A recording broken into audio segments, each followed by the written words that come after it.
Good morning, Your Honors, and may it please the Court, Jonathan Cohn for Appellant Bayer Healthcare. Your Honors, plaintiff's own survey expert confirms that a large number, a great number of the absent class members are not deceived, that plaintiffs lack class-wide evidence of injury, and that thousands of mini-trials would be necessary to determine which class members, if any, can receive damages. The District Court did not address these issues, which defeat predominance, and it conflated deception with materiality, which is legal error. The Court should reverse, and we have two basic points.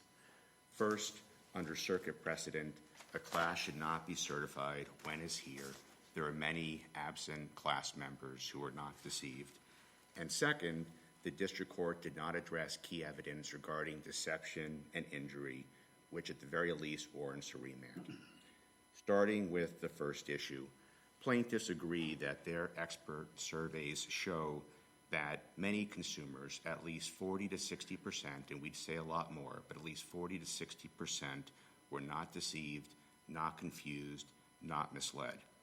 This is fatal to class certification. Under Olien, the Court recognized many times in Olien, other cases, including Lytle, the case on which they heavily rely, that when a sizable portion of the class is not misled or many class members are not deceived, there shouldn't be class certification. How do we think about deception or being misled in the context of a case based on a price premium theory? That goes to the conjoint analysis which they raised. And in essence, this is a new argument because down below they recognize that the conjoint was just a damages model, not an injury model. Damages and injury, of course, are two different things. For injury, you have to have evidence, actual evidence. You got to show by a preponderance of the actual evidence that you satisfy the 23 requirements, including predominance. So is it your position that this theory cannot work to show injury? Like legally, it's just not a proper basis for showing injury? I would say a couple things. One, at the very least, you have to have actual evidence, which they don't have here. Here they have the unexecuted conjoint. It's not evidence, it wasn't run. For damages, having the unexecuted conjoint is sufficient. That's Lytle. But as this Court has made clear, and the Supreme Court has made clear, for injury, you have to have actual evidence and you have to show that the common issues predominate. So the first issue here is that their conjoint is not executed. They've not shown a price premium. The expert recognized there might not be a price premium. He does not know. He did not run the test. So they have no evidence because it's an unexecuted conjoint, which cannot be good enough for injury.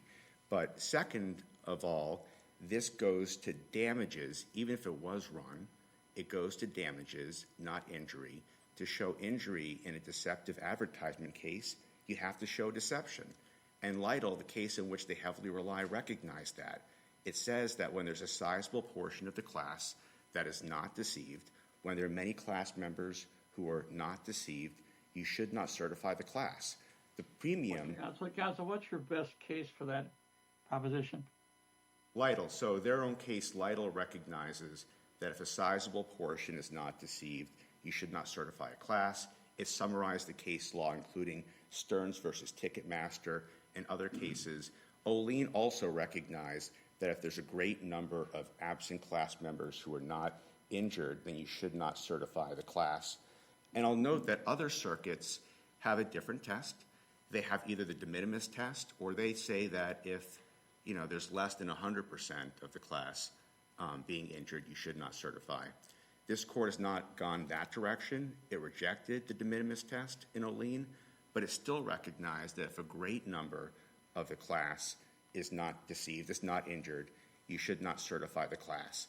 Lytle used slightly different language, not great number, significant portion, but the point is the same. When a large number or many consumers are not injured, you should not certify the class. And in a deceptive advertising case, Your Honor, the purported injury is the deception. I want to put all this together because I think you've made a couple of points that I'm not sure I fully thought about before. I understand the argument that the evidence the information that they're putting forward through their expert is the potential of evidence, not actual evidence of injury, if that's what I understand that argument. So let's set that aside for a second. Let's say they had actually done that analysis and come forward and said that some, majority number of consumers out there wouldn't have bought this thing at this price had they realized that it wasn't natural. So in that context, that's still a price premium theory. What do you think that they have to show, if anything, as to deception or being misled? So if it's just a majority that paid more, that wouldn't be enough, because you still have, depending on the majority, but you still have a large minority of consumers who didn't pay more, a large minority of the consumers who were not deceived, and that's precisely what you have here, because they ran a survey, and their own survey expert recognized that she has no evidence that any absent class So member. what's the cutoff there? 75%? And what case tells us what that cutoff is? So this court intentionally did not draw a numeric threshold in Olin or other cases.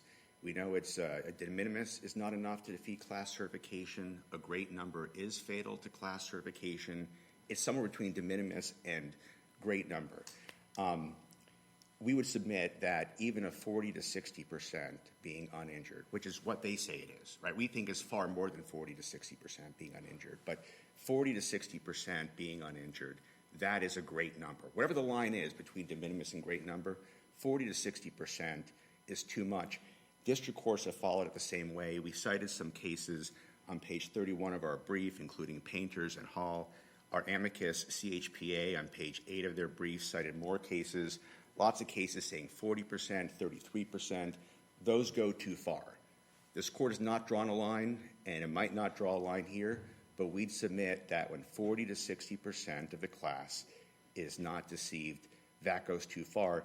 And again, we think it's far more than 60%, because you have to look at the control, and that's what their own expert did. The expert said you have to look at the control, and if you look at the control, she said there's no evidence that any absent class member is deceived. None. So really, it's far more than 60%. But I'm saying even if you interpret the evidence the way plaintiff's counsel does as opposed to their expert, you still have 40 to 60% of the class not being deceived, and that goes too far. They say that objective evidence suffices, which is certainly mostly true in state law, and it can be true in certain circumstances for Rule 23b3, even for Article 3, but not when the objective evidence shows that 40 to 60% of the class is not deceived. So in Lytle, in that case, there was near universal deception, and the court recognized it, and it distinguished cases like Stearns v. Ticketmaster, in which you had a sizable portion of the class not being deceived. Many class members were not misled. And that's the difference. So the question is, on what side of the line does this case fall? And we'd say it clearly falls on the side of you should not certify the class because a great number is not deceived. So we respectfully submit this court should reverse, but at the very least, the court should remand because the district court did not address key evidence. Number one, the district court did not address those perception surveys showing that most of the class is not deceived. The court conflated materiality with deception. Those are two separate elements. The court definitely didn't address this issue of the conjoint being sufficient because they didn't raise it below. They called it a damages model below. District court called it a damages model. This court in Lytle called it a damages model. It's a damages model. It's not an injury model. Damages and injury are different, but at the very least, it'd have to run the conjoint and try to demonstrate that somehow the damages model creates injury, though it can't. And the district court's materiality analysis, I mean, look, our product, we don't call it 100% natural because it's 98% natural. The only ingredients that are not natural, the micronutrients, like every multivitamin on the market, but it's 98% natural. Court didn't grapple with that either. So at the very least, there has to be a remand on it. But respectfully, under Olin, under Lytle, under Van, this court should reverse outright. What do you do with McGee? I mean, I think there's language in McGee that suggests that this sort of price premium idea is an injury in fact construct. I would say that it is not in a deceptive advertisement case. It depends upon the case. So if there's a fraud in the market, for instance, or price fixing, which is a market injury, like in the antitrust context, perhaps it would. But in the context of deceptive advertisements, the sine qua non of a deceptive advertisement is deception. And that's why Lytle recognized that if a great number of the class is not deceived, you can't certify the class. But in any event, Your Honor, that would be an issue for another day in which there was evidence of an actual price premium that affected the entire class. Here, one, they haven't even run the conjoint, so they don't have evidence. Again, an unexecuted conjoint could be good enough for damages, not good enough for injury. They haven't run the conjoint, so they don't have the evidence. And second, we'd submit that when their own evidence shows that half the class is not deceived, you can't infer a class-wide increase in price because so many of the consumers are not deceived. How could there be a price premium across the entire class when half the class is not deceived in the least? So again, that could be an issue for another day. It's not an issue here. They didn't run the conjoint, and the basic element of injury in a case involving deception would be there being deception, and there's no deception here. I thought Judge Smith had a question, but apparently not. Do you want to reserve the remainder of your time? I would. Thank you very much, Your Honors. You bet.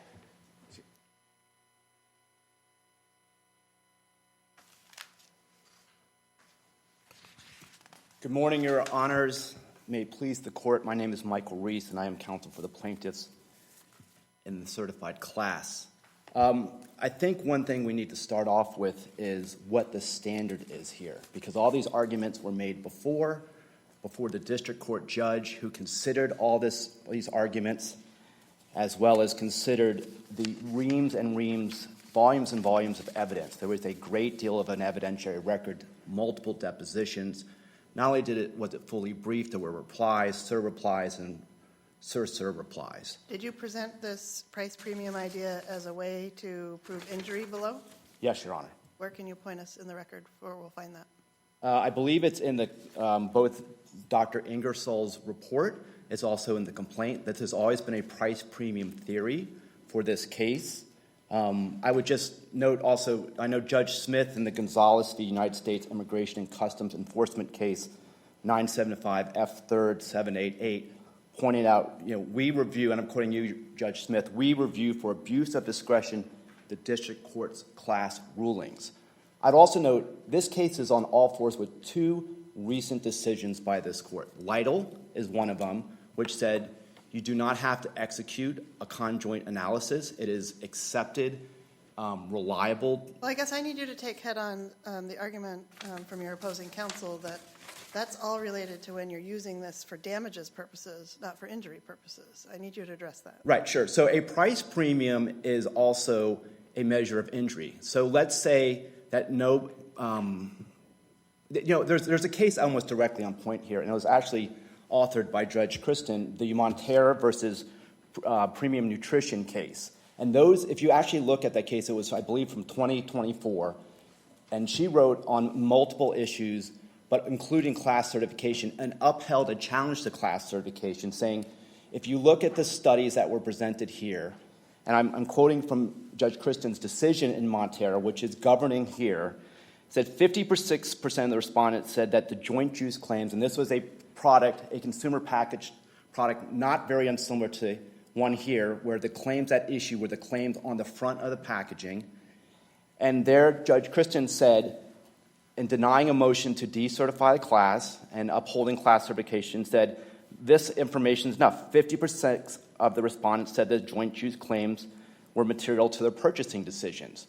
We have similar type of evidence here, and I know, and that was a case in which a lot of evidence was presented, just like a lot of evidence was presented here.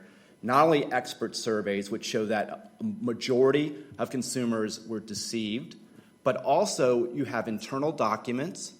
That was both in the Montero case as well as here. You have internal documents from the regulatory division at Bayer saying, do not make these claims. We do not agree that these natural claims should be made because there are synthetics. The vitamins, which are the reason people buy these products, are synthetic. And also there are... I want to change the subject a little bit. Yes, Your Honor. Your opposing counsel made much of the percentage of the consumers who were not deceived. He took it much more than the 40 to 60%. What's your view as to, is there a cutoff? Is there a line? What's the de minimis concept here that we should take into account? Sure. Well, I don't know if there's a bright line rule. I do know in similar type of litigation, particularly brought between companies, a Lanham Act case, but I also know of one Ninth Circuit decision. I apologize, I don't have the decision off the top of my head, but it's the Conagra versus Brizano case from 2017. And even though it wasn't part of the order, it was part of the oral argument, which I was at, which said, even 15 to 20% is enough to at least get past class certification. And here we have 55%. And so this is almost on all fours. I think it's actually 56%, our experts said, thought this product was made with all natural ingredients, and in fact was not. And that's common evidence, right? So we have to go back. What is this all about? This is not a trial. This is class certification, which even for class certification, this is a lot of evidence that was developed and considered by the lower court. Deposition transcripts, internal documents, expert reports, a great deal of evidence was considered. And that is why this court, as Your Honor, Judge Smith pointed out, and it's not only in the Gonzalez case, but it's all over. Page 24 of our brief talks about it's an abuse of discretion.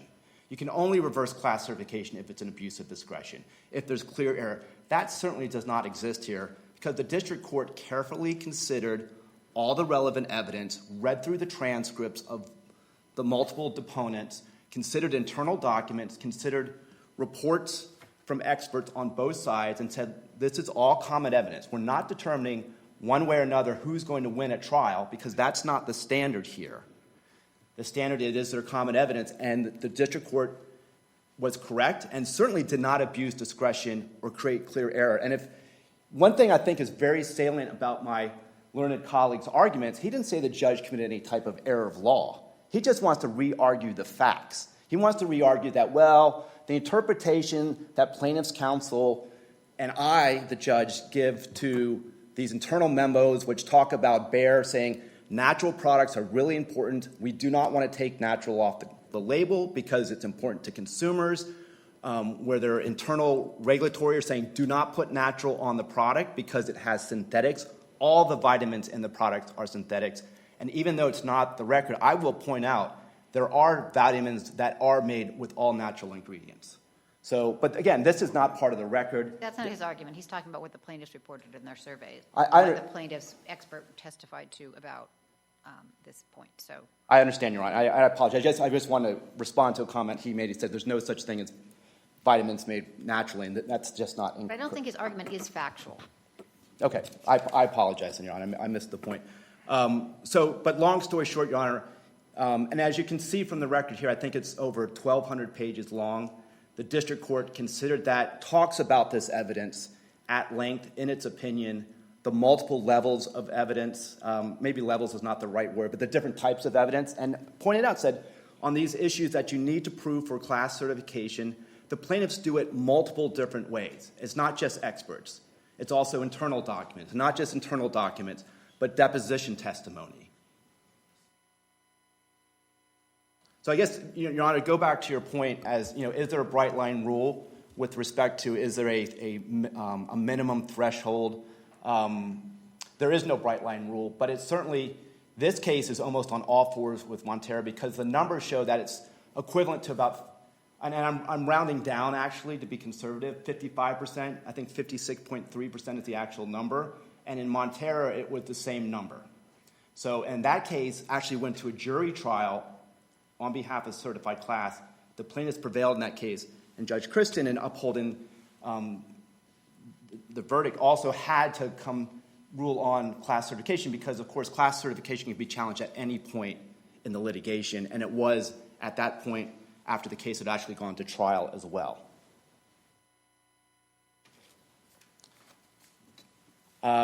I can go through more of the record, but I think we fully submitted a very thorough brief on this issue. I would just point out, again, the district court, there's great deference given to district court, and there's a good reason for that. And I think that's actually a theme in many of the arguments that have been made before your honors today, is because they have the great burden to go through all of this information. They're the ones closest to the case.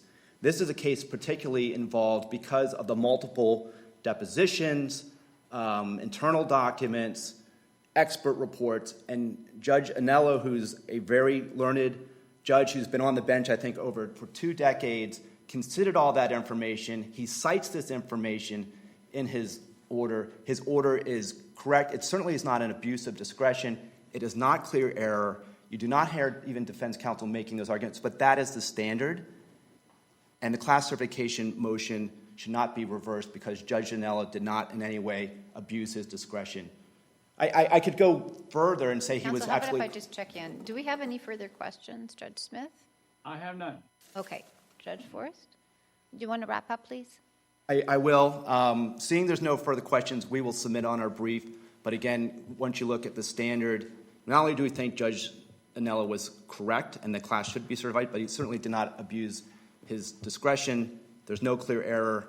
And under Your Honor's rulings, Lytle is governing, Montero is governing. The other cases we cite, they point out the standard, and that is certainly met here. Thank you for Your Honor's time and attention to this matter. We'll hear rebuttal, please.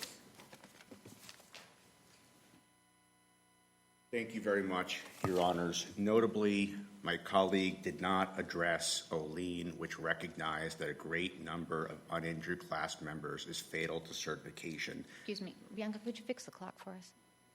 Thank you. Okay, go He ahead. did not address Olien. He did not address the district court decisions that interpret Olien. He did not address Article 3, did not address Vann, which recognized there's a constitutional dimension to these issues. He did not address... Let me ask you this. Obviously, this is a lot of record in this case and so on. You seem to be arguing that Judge Anello's errors, from your perspective, were not factual but legal. And what is your best argument that Judge Anello committed legal error at this point in the proceeding? 3 things. 1, he did not address the fact that a great number of absent class members are not injured. That's legal. It goes precisely to 23B3. It goes to Article 3, as the Supreme Court recognized in TransUnion. But forgive me, that's a factual issue, is it not? I'm asking, what legal error did he make? What case would you cite saying he missed this? Obviously, when we look at abuse of discretion, errors of law are critical. And I'm asking you, what error of law would you refer us to? 1, Olien and TransUnion. He didn't even mention Article 3. There's an Article 3 issue. He did not address it. He did not address the fact there's a large number of absent class members. 2, he conflated deception with materiality. He made 2 issues 1. That's a legal error. 3, he did not address key evidence. He did not address Dr. Matthews' perception survey at all. This ties into Vann, where the court remanded because there was an exhibit that the district court did not consider. That exhibit showed only 18 class members out of thousands might not have been injured.